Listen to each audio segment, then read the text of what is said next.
Hello guys, welcome back to my channel. I hope every single person is doing great. As you all know, today is Tuesday and the time duration is around 10 a.m. in the morning, and today I'm creating a session regarding the process. So I'll tell you what is happening right now in the process. अगर last वाले time की बात करूँ तो there are so many candidates who got mass rejection in point number 10. So we are talking about that particular thing. Point number 10 में अभी के time पे ऐसा हुआ कि बहुत सारे कैंडिडेट है जिनका रिजेक्शन आया. So we are talking about point number 10.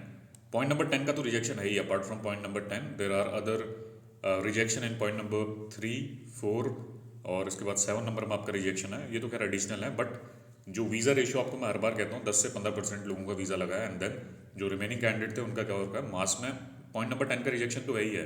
Apart from point number 10 उनको एडिशनल रिजेक्शन भी आ रखे हैं. तो अभी हम बात करने जा रहे हैं पॉइंट नंबर 10 का जो रिजेक्शन है, तो इसको रीअपील कैसे करोगे और इसको आउटकम आपका पॉइंट नंबर 10 क्यों आ रहा है, मेनली क्या प्रॉब्लम होता है. एंड अपार्ट फ्रॉम दैट कि इसको अगर अभी कोई सबमिशन करने वाला है तो उसको ओवरकम कैसे कर सकता है. Apart from that the other thing as well, जिसमें डॉक्यूमेंटेशन की मैं बात करूंगा वीडियो में, आपको बताऊंगा अगर आपका रिजेक्शन आता है तो फिर आप डॉक्यूमेंट वगैरह आप कैसे प्रिपेयर करें. और इसके अलावा एक चीज़ आपको बताना है, अगर प्रोसेस के बारे में अगर इन्फॉर्मेशन वगैरह प्रोवाइड करूँ तो आप ऐसा करो कि किसी ऐसे बंदे से काम कराओ जो एंड टू एंड आपका सारा काम करके दे. स्टार्टिंग फ्रॉम वर्क परमिट आपको मिल रहा है, उसके बाद आपको अपॉइंटमेंट बुक करके दे रहा है. अपॉइंटमेंट बुक करने के बाद जो आपका डॉक्यूमेंट अपनी फाइल बनाता है, आपकी फाइल बना के आपको प्रोवाइड करता है. एंड देन सबमिशन तक आपका हेल्प करता है जब तक आपका वीज़ा नहीं लगता. अगर आपका रिजेक्शन आता है तो रीअपील केस में भी आपकी पूरी हेल्प करता है कैसे अपने डॉक्यूमेंट बनाने. अदरवाइज अभी प्रॉब्लम ऐसा है कि लोग वर्क परमिट सेल आउट कर दे रहे हैं. वर्क परमिट सेल आउट करना के बाद जो प्रॉब्लम है, वर्क परमिट एक आप किसी एजेंट को पकड़ते हैं, वो आपको वर्क परमिट प्रोवाइड करता है, उसके बाद प्रोसेस आपका वहीं पे खत्म हो जाता है. उसके साथ वो वर्क परमिट आपको प्रोवाइड करा, सपोर्टिंग डॉक्यूमेंट प्रोवाइड करा, देन फिर आप अपना खुद आगे प्रोसेस किसी और से बढ़ा रहे हैं, तो उसमें थोड़ा प्रॉब्लम हो रहा है अभी. द प्रॉब्लम इज, अगर आप किसी से वर्क परमिट ले रहे हैं, कंपनी को एजेंट जानता है आपका, उसके बाद आपको सारे डॉक्यूमेंट उसने प्रोवाइड कर दिए. इसके अलावा आप क्या करते हैं, फाइल किसी और से बनाते हैं, वो आपकी पूरी फाइल बना के देता है, एंड देन आप सबमिशन करने के लिए जाते हैं. तो इस बीच में बहुत सारी चीज़ें होती हैं. कंपनी कोऑर्डिनेशन का एक प्रॉब्लम आता है इसमें. अगर जो आपका इमिग्रेशन ऑफिसर है, जब आपकी फाइल चेक करता है, आपका वर्क परमिट चेक करता है, सबसे पहले तो आपका डॉक्यूमेंटेशन का प्रोसेस होता है. डॉक्यूमेंट आपके सारे स्ट्रांग होने चाहिए ताकि आपका रिजेक्शन कोई भी ना आए.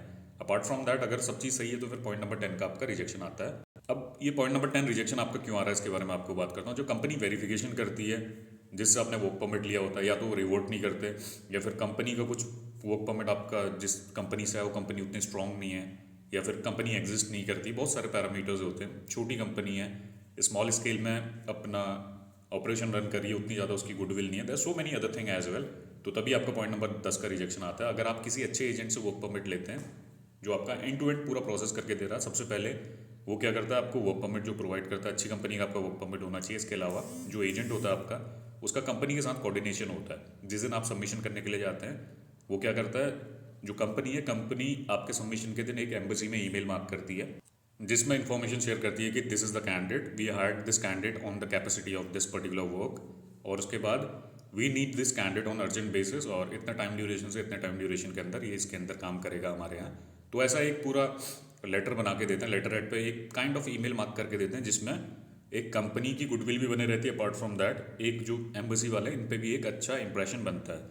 अगर पॉइंट नंबर 10 का उसमें रिजेक्शन नहीं आता है. And apart from that the other thing is, अगर आप किसी थर्ड पार्टी पर्सन से आप एक वर्क परमिट अपना परचेज कर रहे हैं, तो उसमें ऐसा होता है कि जो कंपनी का कोऑर्डिनेशन होता है पूरा कट जाता है. उसमें कंपनी कोऑर्डिनेट नहीं करती, वर्क परमिट आपको प्रोवाइड कर देती है. आप क्या करते हैं, किसी और से अपनी फाइलिंग बना के सबमिशन कर देते हैं. ठीक है, सबमिशन करने के बाद फिर क्या होता है, आपका इमिग्रेशन ऑफिसर अपना आपकी डॉक्यूमेंट वगैरह चेक करता है. फिर उसमें अगर वो वेरिफिकेशन भी करते हैं तो बहुत सारे टाइम ऐसा होता है कि कंपनी से कुछ कोऑर्डिनेशन नहीं हो पाता है. वर्क परमिट में जो आपका नंबर वगैरह या कॉन्टैक्ट डिटेल्स हैं, उनसे रीच आउट नहीं हो पाता, या फिर कंपनी के एंड से वहाँ से रिवोट नहीं आ पाता, थोड़ा लैक हो जाता है. एंड तो इस प्रॉब्लम से क्या होता है कि पॉइंट नंबर 10 में थोड़ा जस्टिफिकेशन का थोड़ा प्रॉब्लम आता है. जब तक उनके पास चीज़ें क्लियर नहीं होती तो फिर पॉइंट नंबर 10 का आपका रिजेक्शन आ जाता है. तो तभी मैं आपसे कह रहा हूँ, if you are going ahead with this process, सबसे पहले अगर अभी के टाइम पे अगर आप किसी से एंड टू एंड करा रहे हैं, that is a good thing. उसमें ऐसा होता है, अगर आपका रिजेक्शन भी आता है तो उसके बाद जो अदर स्टेप्स होते हैं जिसमें कंपनी का कोऑर्डिनेशन होता है, जिसमें कंपनी आपको रीअपील लेटर बना के देती है. एक वहाँ से एक ईमेल पे आपका सारा चीज़ें मेंशन करके देती है कि आप इस कैपेसिटी में हायर हो रहे हैं और आपकी अर्जेंट रिक्वायरमेंट है, और आपकी कैपेसिटी वगैरह सारा एक लेटर बना के, मोटिवेशन काइंड ऑफ लेटर बना के देती है. और फिर वो आप क्या करते हैं, आपके पास आता है और आप आगे एम्बेसी में फॉरवर्ड करते हैं. आप एम्प्लॉयर से ऐसा भी कह सकते हैं कि एक ईमेल एम्बेसी को कर दे और एक ईमेल आपको कर दे, ताकि फिर जैसे ही आपका रिजेक्शन आता है, रिजेक्शन के 14 डेज़ के अंदर आपको अपने डॉक्यूमेंट फाइल करने होते हैं, उसमें आप वो लेटर लगा के भेजते हैं। एंड अपार्ट फ्रॉम दैट, अगर अपने एंड से जो डॉक्यूमेंट आप लगाते हैं, सबसे पहले अगर आप फर्स्ट टाइम पे अपना जो पॉइंट नंबर 10 है उसमें अपना एफिडेविट वगैरह लगा देते हैं। अदरवाइज एक मोटिवेशन लेटर आप लगाते हैं जो अगर जिसमें आप अपना सारा इन्फॉर्मेशन वगैरह शेयर करते हैं अपने बारे में कि आप वहाँ पे जा रहे हैं, जैसे आपका वर्क परमिट एक्सपायर होगा, आप इंडिया में वापस आओगे। इसके अलावा अपनी इन्फॉर्मेशन वगैरह मेंशन करके देते हैं। अगर पहले में ही आप डॉक्यूमेंट सही बनाते हैं, कंपनी से कोऑर्डिनेशन हो जाता है, तो फिर उसमें ऐसा होता है कि आपके रिजेक्शन आने के बहुत कम चांसेस रहते हैं। अगर कंपनी वाला कोऑर्डिनेशन नहीं आया हो पाया उनसे, फिर उसके बाद क्या होता है, पॉइंट नंबर 10 का आपका रिजेक्शन आया। पॉइंट नंबर 10 रिजेक्शन मैंने आपको बताया, कंपनी वाला बहुत मैटर करता है इसमें। वर्क परमिट जो आपका है, कंपनी कहाँ ऑपरेट करी, किस कैपेसिटी में ऑपरेट कर रही, क्या मार्केट वैल्यू है, क्या मार्केट शेयर है, ये सारे पैरामीटर्स हैं। इसके बेसिस में आपको पॉइंट नंबर 10 रिजेक्शन आता है। अगर एक बार रिजेक्शन आ गया तो फिर आप क्या करो, रीअपील लेटर जो आप बनाते हैं, रीअपील आप 14 डेज़ के अंदर करते हैं। और उसमें क्या होता है, जैसे मैंने आपको बताया, ईमेल रिक्वायर्ड रहता है। ईमेल के अलावा जो एडिशनल डॉक्यूमेंट आप लगाते हैं वो हैं, एक मोटिवेशन लेटर बनाओ। इसके अलावा अगर आपके प्रॉपर्टी के कागज हैं तो लगा दो। कोई एडिशनल डॉक्यूमेंट आप लगाओगे तो आपके एंड से कुछ प्रॉब्लम नहीं है। अगर आपके पास डॉक्यूमेंट है आप लगा दो, that is not a big deal. Apart from that, if you are running a business run कर रहे हैं तो आप उसके बारे में लगा दो। और ईमेल तो आपका रिक्वायर्ड रहता ही है।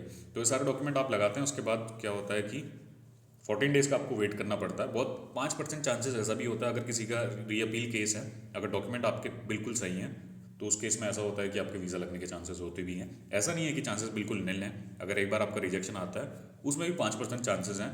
अगर आपका डॉक्यूमेंटेशन एग्जैक्ट होगा, कंपनी आपकी सही होगी, तो फिर आपके वीज़ा लगने के चांसेस है। तो ये सारे डॉक्यूमेंट आपके मस्ट रिक्वायर्ड होते हैं। अगर आप यहाँ से इंडिया से कहीं बाहर जा रहे हैं तो जो आपका एम्प्लॉयर है, एम्प्लॉयर की भी आपकी रिस्पॉन्सिबिलिटी होती है कि अगर आपका जो वीज़ा पर्पस है उसका पूरा वेरिफिकेशन करके दे। अपार्ट फ्रॉम दैट, जो उनका ईमेल आईडी नंबर है उसमें वो रीच आउट करें। अगर इमिग्रेशन ऑफिसर लोगों की कुछ क्वेरी है, अगर वो बैकग्राउंड वेरिफिकेशन चेक करते हैं कंपनी के बारे में, तो उनकी रिस्पॉन्सिबिलिटी होती है कि वो आपकी सारी इन्फॉर्मेशन प्रोवाइड करें।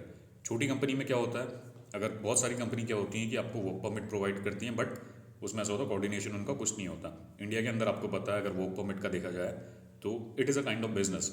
लोग अपने वर्क परमिट सेल आउट कर रहे हैं उधर से, और फिर यहाँ क्या होता है, वर्क परमिट आपके पास आ गया, फिर आपको अपॉइंटमेंट नहीं मिला, बहुत सारे सिनेरियोज होते हैं। और फिर जो कंपनी है, कंपनी थोड़ा कोऑर्डिनेशन अपना कम कर देती है।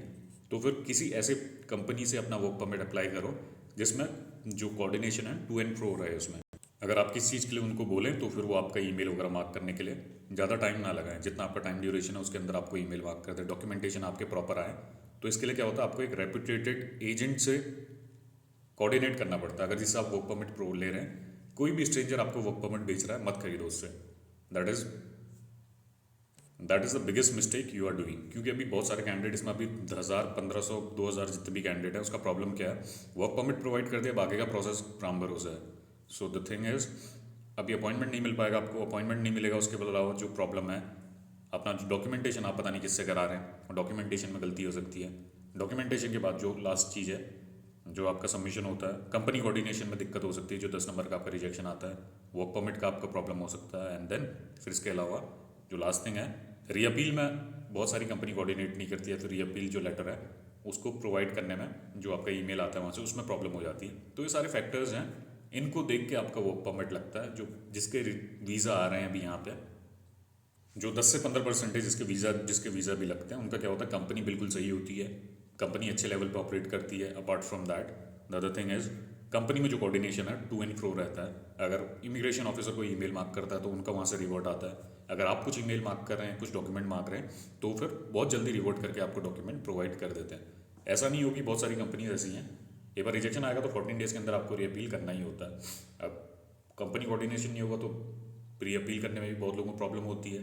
अब एजेंट ऐसा होता है कि आधे एजेंट दोबारा आपका एक बार वर्क परमिट प्रोवाइड करने के बाद फिर आगे आपकी हेल्प नहीं करते। तो बहुत सारे सिनेरियोज हैं। कहीं से भी काम करा रहे हो तो सबसे पहले कोशिश करो, उसके बारे में रिसर्च करो, and then end to end अपना काम कराओ। 90-1 लाख रुपए का वर्क परमिट कहीं से ले लिया, फिर प्रॉब्लम होता है, बहुत सारी प्रॉब्लम है। इसके अलावा जो आपके आगे का प्रोसेस है, फिर आपको खुद ही करना पड़ता है कि कभी आधा काम इससे करा रहे हो, आधा काम किसी और से करा रहे हो, आधा काम किसी और से करा रहे हो, थोड़ा प्रॉब्लम होता है।